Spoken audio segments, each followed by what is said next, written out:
AP అసెంబ్లీలో 10 మంది ఎమ్మెల్యేలు అసత్యాలు మాట్లాడారని మాజీ మంత్రి పేర్ని నాని అన్నారు. భయం బెరుకు లేకుండా బరితెగించి మాట్లాడుతున్నారని ఫైర్ అయ్యారు. జంతు కొవ్వు కలిపాడని సీఎం చంద్రబాబు చెప్పగానే పవన్ బయటకు వచ్చారన్నారు. పెద్ద పెద్ద బొట్లు పెట్టుకొని పవన్ కళ్యాణ్ గుడిమెట్లు కడిగారని అన్నారు. దేవుడంటే భయం లేకుండా బరితెగించి మాట్లాడుతున్నారన్నారు. పని కట్టుకొని తిరుమల లడ్డుపై పవన్ అసత్య ప్రచారం చేస్తున్నారని పేర్ని నాని ఫైర్ అయ్యారు. కలిపారు అని చెప్పని వారు మాట్లాడితే ఆయన ఎనిమల్ ఫ్యాట్ కలిపాడు జగన్మోహన్ రెడ్డి అని మాట్లాడంగానే వెంటనే పవన్ కళ్యాణ్ బయలుదేరిపోయి ఎనిమల్ ఫ్యాట్ అంటే జంతు కొవ్వులు కలిపాడు జగన్మోహన్ రెడ్డి, పంది కొవ్వు కలిపాడు, అలాగే చేప కొవ్వు కూడా కలిపాడు జగన్మోహన్ రెడ్డి గారు.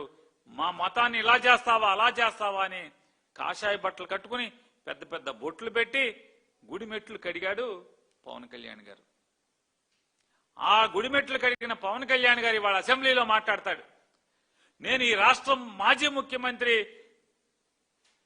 కొవ్వు కలిపాడని నేను అన్నగాని అలా ఎప్పుడు అనలేదు. నేను టీటీడీ బోర్డు సభ్యులు కలిపారు, ఇది టీటీడీ ఉద్యోగస్తులు కలిపారు,